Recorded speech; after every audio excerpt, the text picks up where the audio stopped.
Everyone, happy Tuesday. Hope your week is going well.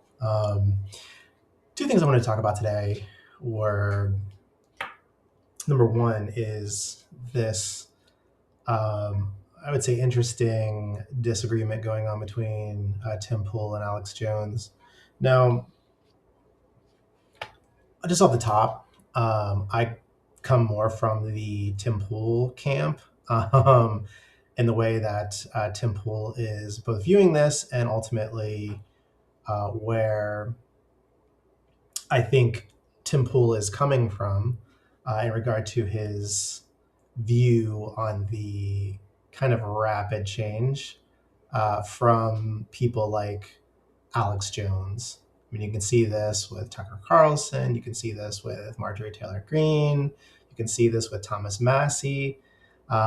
You can see this with the way that people are taking in Hunter Biden after have spent years talking about his corruption and despising the guy. You can see this in Megyn Kelly, and you can see this in a few other people, and it's very interesting the hard turn that they're making. And there's not enough justification in it, in my opinion, based on Pam Bondi's botched release of the Epstein files. Not enough there for this massive turn, as well as kind of the moves in Iran. And so it just doesn't make sense at all. And you can go back to videos I've talked about Alex Jones and his turn before, specifically, and you can also see it on my X account, calling Alex Jones out, and specifically Alex Jones and Robert Barnes, more specifically. And this goes into this kind of started with the Epstein files, conspiracy theories around it, and what people were expecting to be released and what was actually released.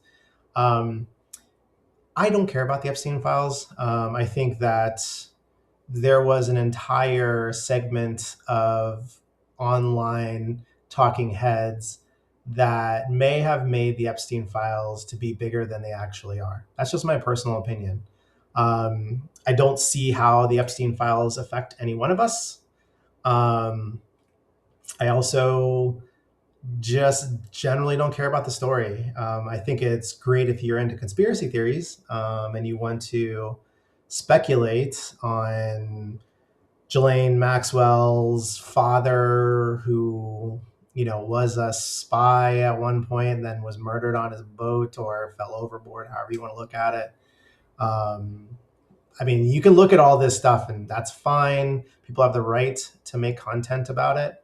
But where I think the wheels fell off was when the actual facts started to come out, and they didn't support a lot of the conspiracy theories. And then people weren't satisfied with those facts and then claimed there were other facts. Just like the Tyler Robinson story, there's what is actual fact that's been put out in a court case in the preliminary hearing. And there's what people like Candace Owens and others put out there that lack any actual evidence except for someone told me this or I heard this. Well, I watched the case. I saw the evidence that was presented in court. We can debate over that, but anything outside of that is just ridiculous. And again, when it came to more specifically Alex Jones and Robert Barnes, they lost their minds at the Epstein files release. And then subsequent releases. And then they proceeded to go online and stream videos talking about how Trump should be impeached. Now, that's a hell of a turn, just because of the Epstein files. And not only did they say he should be impeached, they started to detail a list of reasons why people should impeach them. Or impeach Trump. If you're a Trump supporter, that's a hell of a turn. That's going to turn off a wide portion of the audience. I called out Robert Barnes in the nicest way possible, and he blocked me like he blocks other people because he's a B. He can't stand when people push back on his BS, and he acts like a B because he is a B. And now Alex Jones is turning into a major B. Um, and so, it kind of is what it is. I will say, I've watched Tim Pool for quite a while, as well as many other online kind of influencers on the center right or former liberals that became more right because the Overton window shifted and just moved well beyond them. I would consider myself one of those people, which is why I tend to watch a lot of their content. And so, I saw the interactions between Alex Jones and Tim Pool. And Tim Pool has said nothing but nice things about Alex Jones up until obviously today.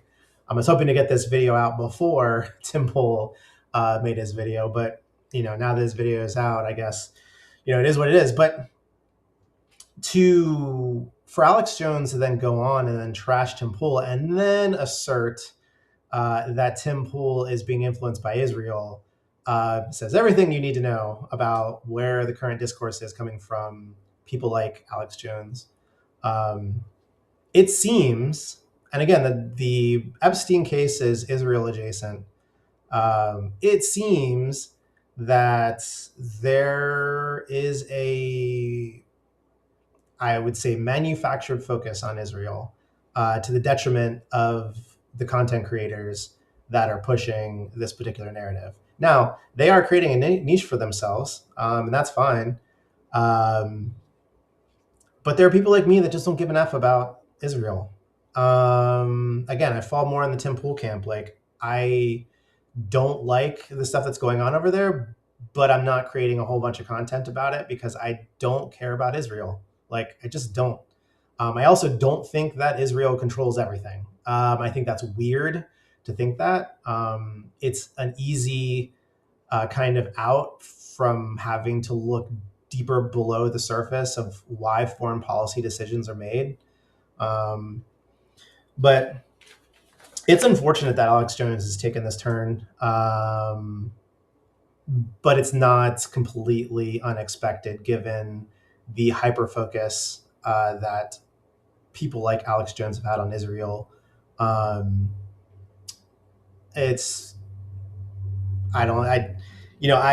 can't go out and run my own conspiracy theories about why I think these individuals are doing what they're doing. I don't think that's helpful. I also don't have any facts to back it up. I can only just go off the internet and say, this is weird. The rapid change from these individuals doesn't seem organic. I have no facts to back that up, but it just comes across as very inorganic. And it seems like it's being forced. Why it's being forced, don't know. It's just weird. It's absolutely weird. We'll see how it continues to play out, but the reason why Alex Jones and others like Alex Jones are seeing declines in their viewership is more to do with their rapid change in content than it does with any conspiracy theory around them being shadow banned on social media. Just my opinion, as someone who has watched these individuals before, especially Megyn Kelly. I used to be a regular viewer of Viva Fry and Viva and Barnes Law, but I've slowly kind of move away from it because their content is trash, and it tends to lean into this like Israel, is controlling us, and Trump needs to get impeached, and it's just a whole bunch of discourse that's not helpful. It's not valuable, and quite honestly, like, if I had to take a guess, I would say that it's garnering a lot of clicks, and those clicks I don't think are necessarily coming from Americans. You can actually look at the comments to my post on Alex Jones last night, and you'll see that it was Canadians that were responding, which is just, I find very interesting. So 2 out of the 4 comments were from Canadians. I haven't seen I haven't looked at where the other 2 came from. There are 4 comments, and a whole hell of a lot of likes and views. And so, at any rate, I just don't think it's real. I don't think it's organic, and take that for what you will. Um, the other thing I wanted to talk about was in regard to Tesla and Tesla's recent announcement around the Cybercab event, more like RoboTaxi event, but Cybercab is essentially the RoboTaxi. Um, I would say that if you are an investor in Waymo or Uber, I would say this is an opportunity for you to get out while you can and make your own decisions with your own money and your own stocks. I'm not telling you what to do. I'm just giving my opinion. But right now, Cybercab is operating in Texas and Austin, Houston, and Dallas, as well as operating in Florida and Orlando, Tampa, and Miami. Tesla's ability to create a Cybercab is, I would say, orders of magnitude greater than Waymo's ability to create their vehicle, which is based off of, I think, currently a Volvo, if not mistaken, but they're looking at two cheaper vehicles. But right now, a Waymo costs between $130,000 and $200,000 each to put on the street. And there's roughly about 3,000 currently out. Now, there are only about, I think, 100 Cybercabs that are currently out and working. And there's quite a few that are sitting at the Tesla manufacturing facility in Austin. And they're scheduled to be produced like every few minutes. Tesla's ability to put out essentially 3,000 vehicles they could do within probably a week or two, if they really wanted to. Maybe they want to stretch it out, they could do it in a month. But I would say, this event that's coming up, and it should fall the end of August, the beginning of September, because they're having the announcement for the winners that are getting tickets to go on the 25th of this month. And those winners are being decided by number of rides in Cybercabs or in RoboTaxis. And so that event's going to be coming up pretty quickly. And again, I would just say, if you're Waymo, your days are numbered. If you're a taxi driver in any of these cities, your days are going to be numbered, unfortunately. I would actually, I think this is an opportunity for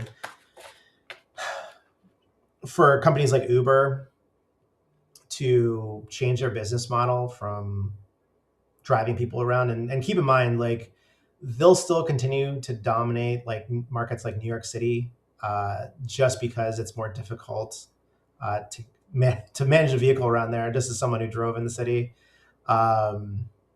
it's not a place that's conducive to, I would say, autonomous vehicles at this moment. That will change over time. But the taking of things and delivering things to people or businesses is going to be needed. And those drivers are going to be needed for probably I would say probably at least the next 5 years. But like autonomous vehicles moving people around from place to place, like that job is going to be over very quickly. And Tesla's going to kill it. It will be interesting. And by the way, so the average or the expected price of Cybercab is $30,000 or less. And that's ready to go. That's not, hey, we're going to take this vehicle and then we're going to add on all this other equipment like Waymo does to make it autonomous, which is why their vehicles are so much. So for every one Tesla or for every one Waymo that goes out, it costs about 4 Tesla cybercabs, which is crazy. So you can see that the ability for ROI on that is going to be extremely high. If you are an entrepreneur, it would behoove you to want to acquire cybercabs and manage your own fleet.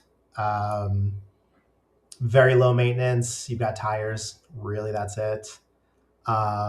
There's no oil changing. There's no, I mean, coolant changing is, you're talking about 100,000 miles, if not more. But again, like these are very low maintenance vehicles, so it's a very high ROI. You don't need gas. They're all electric. They're highly aerodynamic. But at any rate, it is going to be interesting to see how the market changes over the next few years. As I mentioned, moving people from place to place is much easier than moving goods from place to place, because you still need that essentially last mile, or in this case, last feet, getting the good from the car to the business or the car to the house. That isn't answered yet, and that's not going to be answered with Cybercab, at least the way that it is today. And so, if you're an Uber driver, I would say start to look at more food deliveries than anything else. And interesting to note, I had interviewed at Uber like years ago, and one of the things that that was required was pitching pitching like Uber services in a direction that you would take. And so, interestingly enough, Uber was like heavily focused on food delivery. And what I was looking at and what I pitched was, we should be going to retail businesses and essentially working out deals with retail businesses to deliver goods and services locally within market. Now, at the time, Uber was like, no, we want to focus more on food delivery and getting corporate businesses to leverage us for, food delivery. Fast forward to now, and interestingly enough, Grubhub and Uber and other delivery services out there have moved to support commercial businesses and localized delivery. I know this because I'm actually looking at making an acquisition of a franchise, and that franchise leverages Grubhub as a delivery mechanism for the goods in which they're selling to other commercial businesses. And so I just find it interesting that I was ahead of the curve on that one. But again, like, people delivery within these services is going to disappear pretty rapidly. And it's going to have to focus on more goods delivery. Just my 2 cents. But if you're one of those people out there that said said that Tesla is never going to have fully autonomous vehicles, and then you were pointing to the time it took to actually roll this stuff out as your indicator that it would never happen,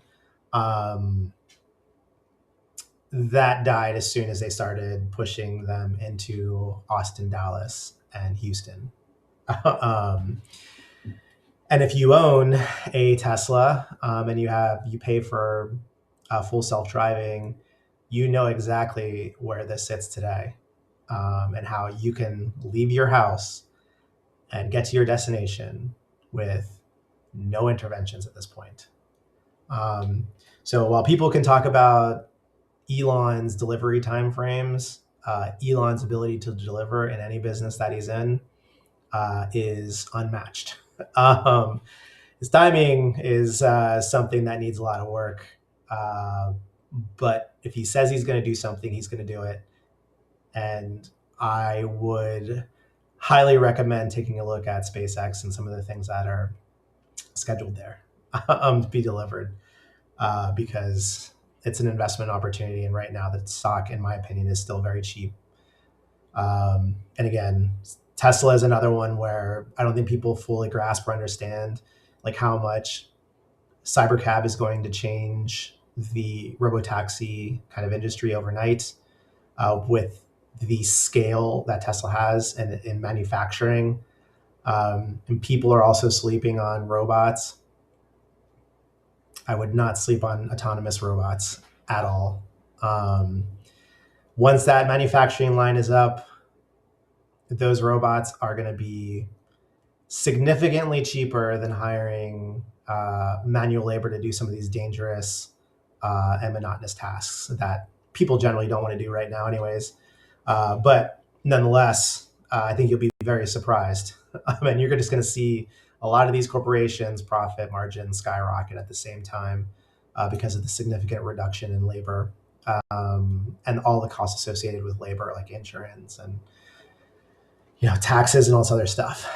I would say if a state is smart, they would start to figure out ways to tax autonomous labor. Start to draft that now, because it's going to start to happen, and you're going to have to pick that labor or pick those taxes or that tax loss revenue up somewhere. But at any rate, let me know what you think in the comment section below. Are you on the side of Tim Pool, or are you on the side of Alex Jones? And what do you think about the impending Cybercab release that's scheduled for sometime in the next 2 weeks? Are you on my side thinking that it's gonna, people delivery is gonna disappear from places like Uber, or do you think that Cybercab and robotaxis are going to fail? Let me know what you think in the comments section below. And as always, like, share, and subscribe if you like this content. And keep believing that the best is still ahead for America. Peace out.